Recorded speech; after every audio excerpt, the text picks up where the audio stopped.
Maka sekarang mari kita lihat Yohanes, saya hari ini banyak berbicara tentang Yohanes. Yohanes mengatakan manusia bisa menetap dalam cinta Tuhan kalau kembali kepada firman Yesus. Akulah pokok anggur dan kamulah rantingnya. Di ayat 5 nanti. Aku adalah pokok anggur benar. Setiap ranting yang ada padaku, setiap ranting yang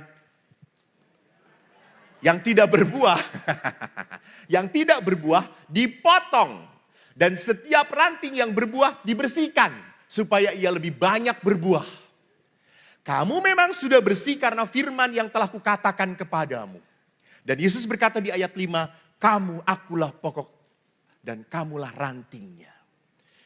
Jadi tidak bisa kita hidup sekali lagi tanpa menetap dalam Tuhan. Tanpa tinggal dalam Tuhan. Tinggallah di dalam aku. Dan aku di dalam kamu. Sama seperti ranting tidak dapat berbuah dari dirinya sendiri kalau ia tidak tinggal pada pokok anggur. Demikian juga kamu tidak berbuah jikalau kamu tidak tinggal dalam aku. Maka orang yang tinggal di dalam Allah, orang itu punya keutamaan-keutamaan. Jadi ada orang yang tanya, Romo, taunya bahwa orang itu berdoa sungguh-sungguh, berdoanya dekat dengan Tuhan. Dari apanya sih? Dari apanya, Bu? Tahu bahwa ini orang betul-betul sungguh rohani nih. Ini orang-orang ini dekat dengan Tuhan. Tidak hanya dari imannya tetapi dari buahnya. Betul, iman adalah betul salah satu buahnya. Tetapi buah yang dikatakan oleh Paulus adalah apa? Kasih, sukacita, damai, pengampunan. Jadi kalau orang ini begitu mudah mengampuni, begitu legawa, begitu mudah kehilangan, ya sudah, tidak perlu nangis, tidak perlu repot, ya sudah. Orang ini adalah orang yang memperlihatkan apa? Kedekatan dengan Tuhan. Maka Ibu Teresa pernah ditanya, Bunda, apa yang membuat pasangan hidup bertahan dalam perkawinan? Bunda Teresa hanya mengatakan 2, pray and forgive. Pada single mom yang hidupnya berat, Ibu Teresa berkata, pray and forgive. Pada orang-orang yang hidup dalam religius, Ibu Teresa berkata apa? Pray and forgive. Kenapa pray and forgive dijadikan satu? Kenapa doa dan pengampunan dijadikan satu? Kenapa Ibu Teresa tidak berkata doa aja. Enggak. Ibu Teresa berkata doa dan pengampunan. Mengapa?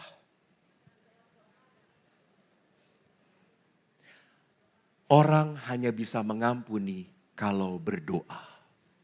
Kalau berdoa. Karena pengampunan itu kekuatan dari Tuhan. Dari Tuhan. Saya jujur sampai jadi imam, saya tidak bisa memaafkan ayah saya. Sampai saya jadi imam. Saya marah, saya benci dengan ayah. Setiap saat saya telepon ibu tidak punya handphone. Saya telepon ayah. Ayah mengatakan, halo ibu mana? Ibu. Ini bapakmu, gak penting. Ibu, kata saya itu. Saya tidak punya kerinduan untuk ketemu dengan ayah. Enggak. Saya sakit, saya kecewa, saya marah, saya berontak.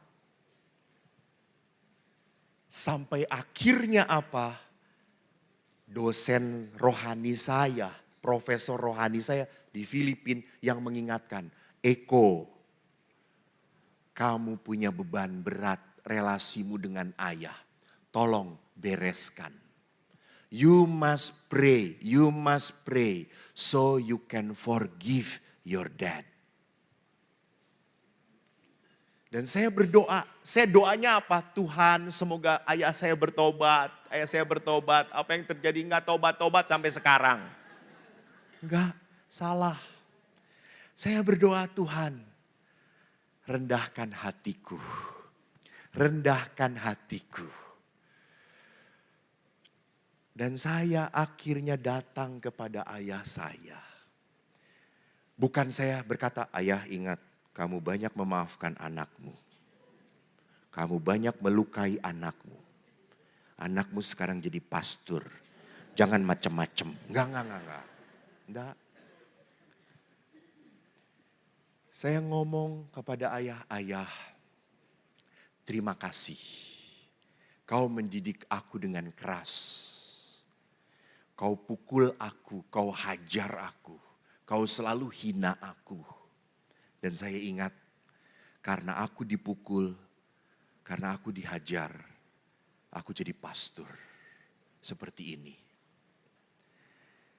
Ayah, terima kasih. Kau mendidik aku keras supaya aku kuat. Supaya aku jadi hebat. Lalu setelah itu saya peluk ayah. Karena saya belum pernah merasakan dipeluk ayah. Tidak pernah. Di album tidak ada gambar Eko dipeluk ayah. Kagak ada. Adik saya nomor 2 sedang digendong. Adik saya nomor 3 sedang diberi susu botol. Adik saya nomor 4 sedang diangkat di pundak ayah. Eko dipegang oleh tukang beca. Sampai saya mempertanyakan status ayah saya yang benar, yang mana kepada ibu. Dan ibu mengatakan, ya itu ayah kamu. Mengapa kok saya tidak ada? Nggak tahu, ayahmu nggak terlalu dekat dengan kamu. Maka pada saat rekonsiliasi, saya datengin ayah, saya peluk ayah.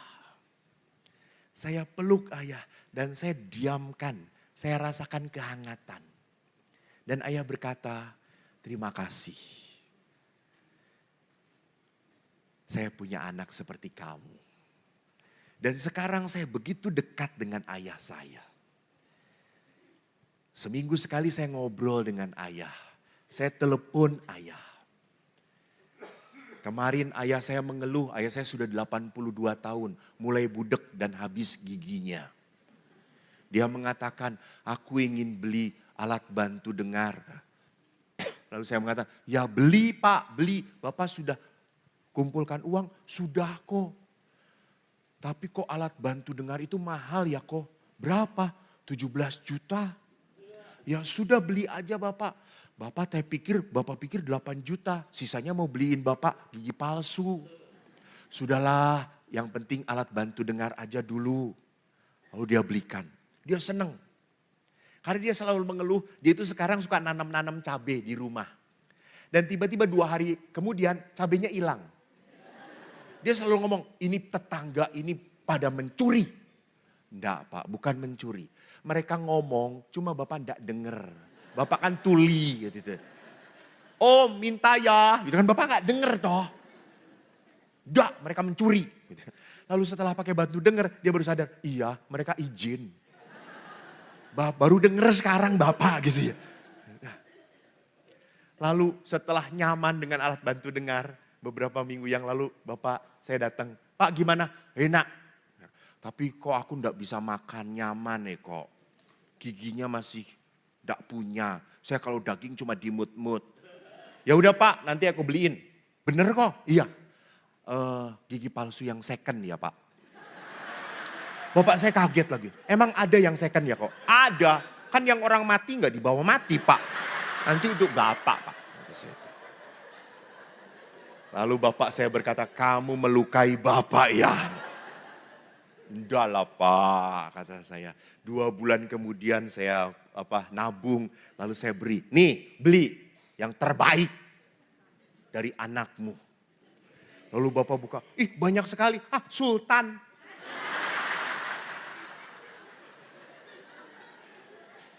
Bapak ibu ingat, luka saya dilukai oleh ayah bisa dilupakan?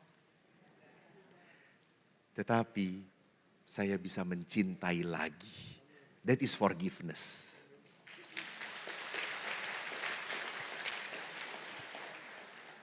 Jadi orang mengampuni itu bukan berarti bisa melupakan. Nggak akan. Nggak bisa dilupakan yang sakit itu. Tetapi saya bisa mencintai lagi. Saya bisa memberikan yang terbaik lagi pada dia. That is forgive. Itu pengampunan. Gitu. Dan sekali lagi, saya tidak akan bisa mengampuni kalau tidak bersama Tuhan. Bersama Tuhan. Kalau Anda tidak bersama Tuhan, yang paling menonjol adalah apa? Kesakit hatian, kekecewaan, kemarahan. Itu. Sumber penderitaan dunia ini adalah apa? Orang tidak mampu memaafkan.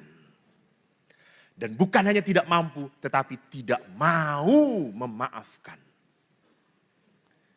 Dan ingat, luka itulah yang membuat Anda sampai kapanpun tidak akan merasakan berkat Tuhan.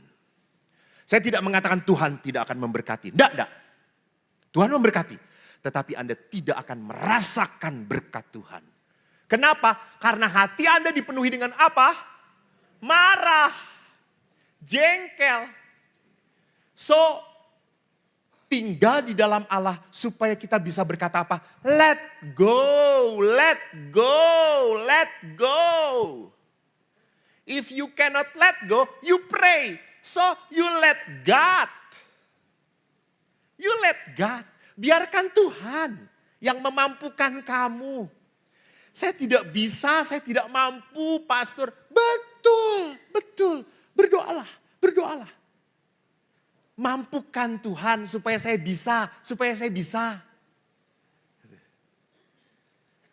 Saya kadang-kadang berhadapan kebetulan.